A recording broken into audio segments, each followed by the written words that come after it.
My name's David Mond. I'm a retired maths prof from Warwick University. Right now, I'm more concerned about climate change than about maths. The world is changing. It always does, though these days it seems to be changing a bit faster than usual. There have been some bad things. Forest fires in Australia, the fiercest ever seen. And in California, you can see burnt-out cars by what were once houses in Santa Rosa, California. My cousin actually lived in Santa Rosa and he had to flee the fires this October. His house is like these ones, completely gone. Floods in Bangladesh, with 1/3 of the country covered at times. Fierce storms in the French Alps, overturning houses. And even floods here in the UK, where they're now increasingly frequent and widespread. And of course, there's been the COVID pandemic. There've been some good things too. Greta Thunberg was Time magazine's Person of the Year in 2019. Clean energy is now cheaper than energy from burning fossil fuels. So if we have the resolve, we can stop burning them. The world is acting together to end hunger. The World Food Programme won the 2020 Nobel Peace Prize.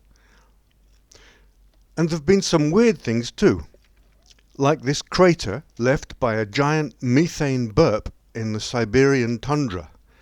Methane from rotting vegetation released by melting after thousands of years trapped in the frozen soil forms gigantic bubbles which then burst, leaving craters like this. The floods, fires and burps are consequences of the Earth getting warmer. Global warming is caused by the increase in carbon dioxide levels in the atmosphere due to the burning of fossil fuels, coal, oil, gas, and also by methane from herds of cattle. You can see the level of CO2 shooting up in the last short period, way beyond the levels of the last 400,000 years. This slide, on a less compressed timescale, shows carbon dioxide concentrations steadily increasing, or more or less steadily. The annual wobbles on the graph are due to the seasonal changes in vegetation. Now, these lines on the slide show that the world is not doing enough to stop the increase.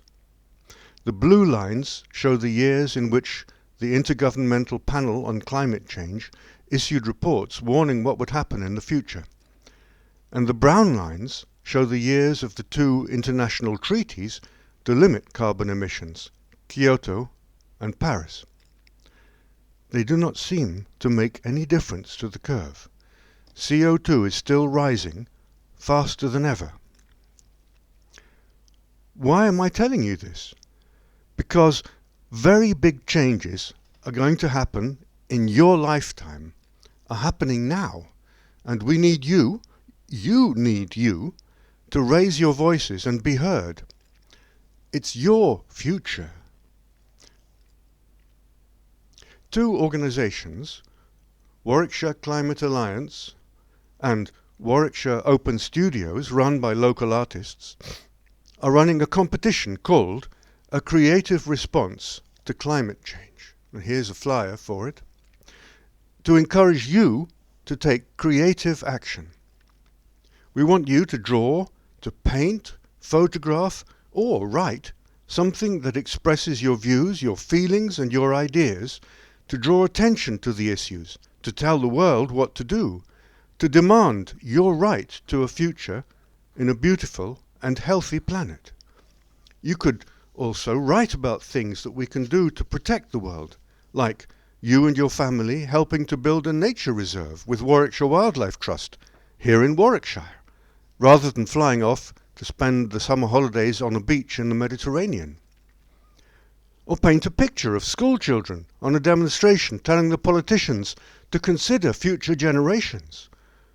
Or all the children cycling safely to school instead of arriving in queues of cars. There are individual prizes of £100 in each of 4 age groups, and a prize of £1,000 for the school contributing the best body of work. You have until the end of the spring term, April 3rd, to submit your entries. There will be an exhibition in Leamington showing the best pictures, and the winners will be featured in the local paper, the Courier. The Mayor of Leamington, Susan Rasmussen, will present the prizes in May or June of next year. You can find out more information about the competition and about climate change altogether on the Warwickshire Climate Alliance website.